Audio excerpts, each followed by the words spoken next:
삼성전자의 반도체 사업이 위기가 없었던 것은 아닙니다. 1985년 삼성전자에서 우려하던 일이 벌어지게 됩니다. 반도체 가격이 대폭락하게 됩니다. 1984년 상반기 4달러 수준이었던 64K D램의 가격은 폭락에 폭락을 거듭해 70에서 80센트까지 떨어지게 됩니다. 생산 원가는 1달러 70센트였고 한 개를 팔 때마다 1달러씩 손해를 보게 되었습니다. 이 같은 반도체 가격의 대폭락은 일본 업체들의 저가 공세 때문이었습니다. 일본 업체 입장에서는 그동안 64K D램에 대한 개발비를 모두 회수한 뒤라 가격을 내려도 손해볼 것이 없는 입장이었습니다. 그리고 미국이 주도하는 반도체 산업에서 우위를 확보하고자 하였습니다. 일본 업체들이 먼저 가격 인하를 통해 경제 전쟁을 시작한 미국과 일본 간의 반도체 전쟁은 엄청난 손해를 감수하면서도 반도체를 생산해야 하는 구조였습니다. 한쪽이 쓰러질 때까지 끝을 알 수 없는 싸움이었고 반도체 사업을 막 시작한 삼성전자도 예외가 아니었습니다. 일본 업체들의 저가 공세로 미국 기업들은 치명타를 입었습니다. D램 사업을 중단하는 기업이 속출하였고 일본에게 타격을 입은 미국의 D램 사업은 사실상 몰락에 가까운 길을 걸었습니다. 후발 업체인 삼성전자도 큰 어려움을 겪었습니다. 삼성전자는 원가 절감을 시도했지만 미국 현지 법인에는 창고가 부족할 정도로 재고가 쌓이기 시작했고 한국 공장에도 재고가 빠르게 증가하였습니다. 불황은 1986년까지 계속되었습니다. 삼성전자가 64K D램을 처음 생산하자 선발업체들은 가격을 내리고 곧바로 256K D램을 대량 출하하였습니다. 삼성전자는 256K D램의 개발에는 성공했지만 본격 양산을 시작하는 데까지는 1년 9개월이 걸렸습니다. 이는 삼성전자에게는 악몽이었습니다.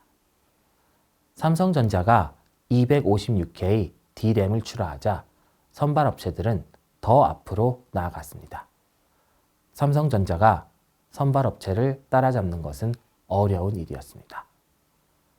삼성전자의 반도체 부분의 적자는 막대한 수준이었습니다. 1987년 말부터 반도체 경기는 급반전하기 시작합니다. 미국과 일본 간의 반도체 전쟁으로 일본 업체들은 투자를 중지했고 미국의 업체들은 D램 사업을 포기하여 D램 공급에 큰 공백이 생겼기 때문입니다. 공급 부족 현상이 나타나면서 반도체 가격이 급등하였습니다. 모든 생산시설을 최대로 가동하여도 주문량을 다 소화하지 못하는 상황이 발생하였습니다. 또한 1988년에는 PC 판매가 크게 늘어 이에 힘입은 D램의 판매량은 폭증하였습니다. 그리고 1988년 삼성전자는 그동안의 적자를 모두 만회하고 흑자로 전환하였습니다. 컴퓨터 시장은 급격히 확대되었지만 반도체가 부족하여 컴퓨터를 만들지 못할 정도였습니다. 컴퓨터 시장의 호황은 32비트 컴퓨터의 등장과 각종 응용 소프트웨어가 쏟아져 나오면서 시작되었습니다.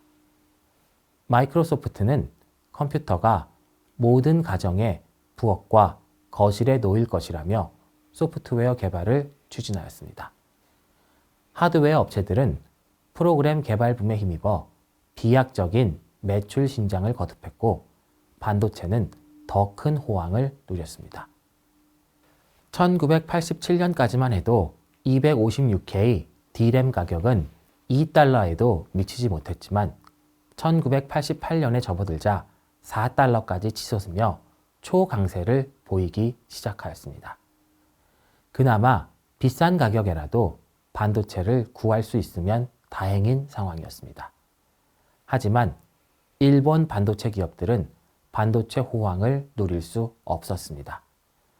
앞선 강의에서 이야기했던 플라자 협정으로 인해 환율이 변경되어 반도체의 가격 경쟁력이 약화되었고 미국과 일본 사이의 무역 전쟁의 결과인 미일 반도체 협약으로 메모리 생산량을 25% 감축해야 했기 때문입니다.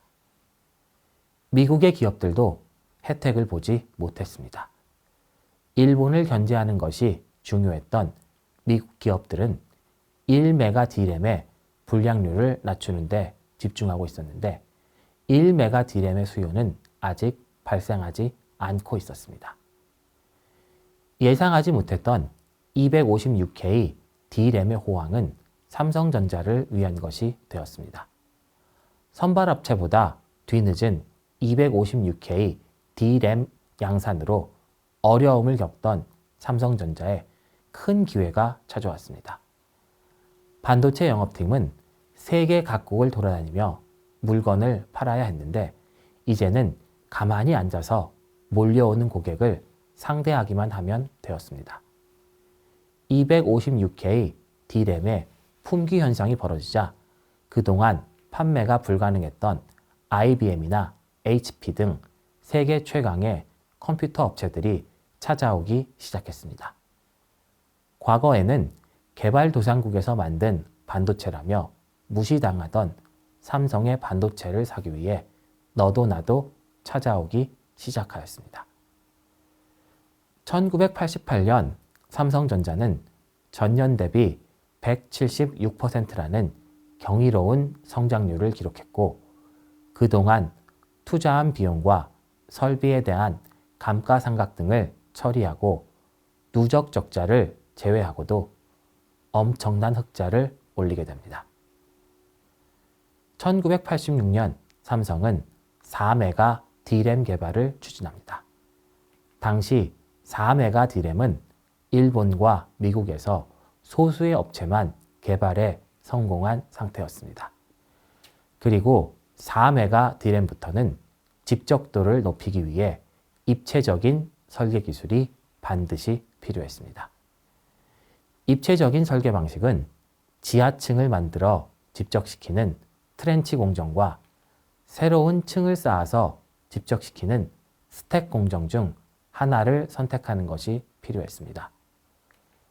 미국과 일본의 선발 업체들도 어느 기술을 택할지 명확히 결정하지 못했습니다. 다양한 정보를 분석한 삼성이 선택한 것은 스택 방식이었습니다. 스택 방식은 작업하기가 쉽고 경제적이었지만 품질이 불안정한 측면이 있었습니다. 삼성이 선택한 것은 대량 생산 경쟁에서 이길 수 있는 스택 방식이었습니다. 결과적으로 삼성의 선택은 정확했습니다. 보다 안정적인 트렌치 방식은 대량 생산으로 전환하는 과정에서 불량률이 높아졌고 결국 트렌치 방식을 선택했던 업체들은 스택 방식으로 전환할 수밖에 없게 되었습니다. 공정 기술을 중도에 변경하면서 4메가 D램의 대량 생산 체계 구축 경쟁에서 뒤진 선발업체들은 시장 주도권을 후발업체들에게 넘겨주게 되었습니다. 삼성전자는 스택 방식을 선택한 덕분에 4메가 D램 개발 경쟁에서 선발업체와의 격차를 상당히 좁힐 수 있었고 완전하게 독자적으로 개발한 16메가 D램에서는 선두 업체들과 동시에 신제품을 개발하게 됩니다. 그리고 양산 시점에서는 처음으로 선발업체들을 뛰어넘게 됩니다. 삼성전자의 대규모 선행 투자가 효과를 발휘한 부분은 웨이퍼의 세대 교체에 따른 투자였습니다. 웨이퍼는 반도체 집적 회로의 핵심 재료인 원형의 판을 의미합니다. 웨이퍼의 지름이 클수록 한꺼번에 생산할 수 있는 반도체 칩의 수가 증가하게 됩니다. 다만 웨이퍼가 커질수록 깨지기도 쉬워집니다. 3인치, 4인치, 5인치 웨이퍼는 미국이 선도했지만 6인치 웨이퍼는 일본 업체들이 선도하였습니다. 1986년 일본이 미국을 추월하고 세계 최대의 반도체 생산국으로 부상한 것은 일본 업체들의 공적적인 6인치 웨이퍼 투자가 큰 역할을 하였습니다.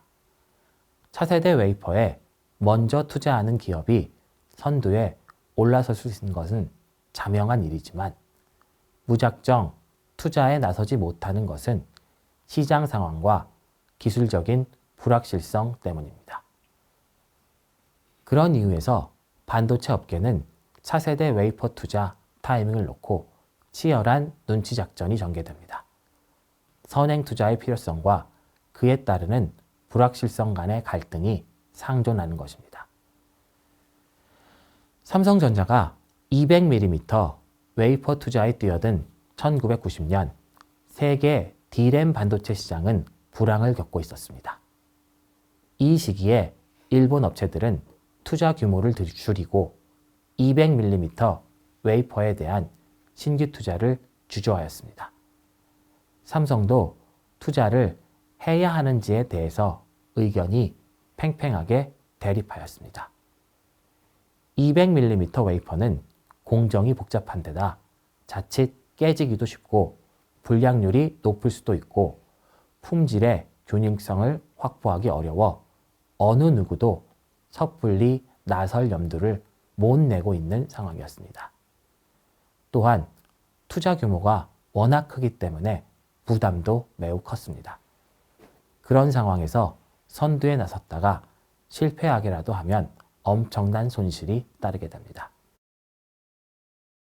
삼성전자는 6인치 웨이퍼에서 200mm 웨이퍼로 전환될 때와 200mm 웨이퍼에서 300mm 웨이퍼로 전환될 때 위험을 무릅쓰고 선행 투자에 나서 경쟁 업체들을 따돌리는 데 성공합니다. 그리고 과감한 선행 투자는 설비 업체들의 적극적인 지원을 받게 됩니다. 설비 업체들은 자신들이 많은 시간과 비용을 투자해 개발한 설비가 빨리 보급되기를 원했고, 그러기 위해서는 누군가 사용해야 했습니다. 그런 상황에서 삼성이 나섰고, 삼성의 성공은 설비 업체의 성공이었습니다. 웨이퍼 양산이 가세하자 삼성은 이제 규모로 상대 업체를 압도할 수 있게 되었습니다. 삼성전자는 디자인에서 대량 생산에 이르기까지 모든 단계에서 엔지니어들이 함께 참여하도록 해서 개발 부문과 생산 부문을 긴밀하게 통합하였다고 스스로를 평가합니다. 설계가 끝나면 프로세스 엔지니어, 프로세스가 끝나면 테스트 엔지니어, 테스트가 끝나면 양산 엔지니어가 참여하는 순차적인 방식을 탈피해서 전 부문의 엔지니어가 한꺼번에 병렬적으로 개발과 생산 작업에 참여하도록 하였습니다. 물론 메모리 반도체 제조 과정에서 개발과 생산의 통합은 보편적인 현상입니다. 하지만 삼성전자는 이러한 개발과 생산 간의 통합 능력을 다른 업체들보다 크게 높였다고 스스로를 평가합니다. 각 공정의 엔지니어들이 모든 단계에 함께 참여하는 체제를 구축해서 정보를 공유하고 기술적인 문제들을 신속하게 해결할 수 있었다고 합니다. 그러다 보니 대량 생산 과정에서 나타나는 여러 가지 기술적 문제들을 개발 기간에 미리 발견할 수 있었고, 대량 생산에 관한 지식이 개발 과정에 응용될 수 있었다고 합니다. 그리고 삼성전자가 개발과 생산을 긴밀하게 통합시킬 수 있었던 또 다른 이유는 전 세계 반도체 업체 가운데 유일하게 설계와 생산이 한 단지 내에서 이루어지는 것도 영향이 컸다고 합니다. 삼성의 반도체 분야의 성공에는 삼성이 통제할 수 없는 부분도 많이 존재했고 운이 좋았던 것도 사실입니다. 하지만 운과 관련된 부분을 제외한다면 삼성전자의 투자 성공은 대량 생산 체제와 긴밀하게 연결되어 있다고 평가됩니다. 삼성의 대부분의 투자는 대량 생산 체계를 구축하면서 이루어집니다. 대규모 투자를 다른 기업보다 앞서 집행한다는 것은 대량 생산 체제를 앞서 구축한다는 의미이기 때문입니다. 신규 설비를 가동하면 각종 기술적 과제들을 해결해야 합니다. 더불어 설비 활용도를 높이기 위해 새로운 제품을 만들거나 설비를 다른 용도로 이용하는 방향을 연구해야 합니다. 설비를 빨리 가동하기 위해 신제품 개발을 계속해야 하고 설비 활용도를 높이기 위해 여러 가지 대안을 찾아야 합니다. 투자를 대폭 눌린 후 그로 인해 발생하는 설비와 기술 수준 간의 불균형을 해소해 나가는 과정에서 기술 진보가 빨리 이루어진다고 삼성은 평가합니다.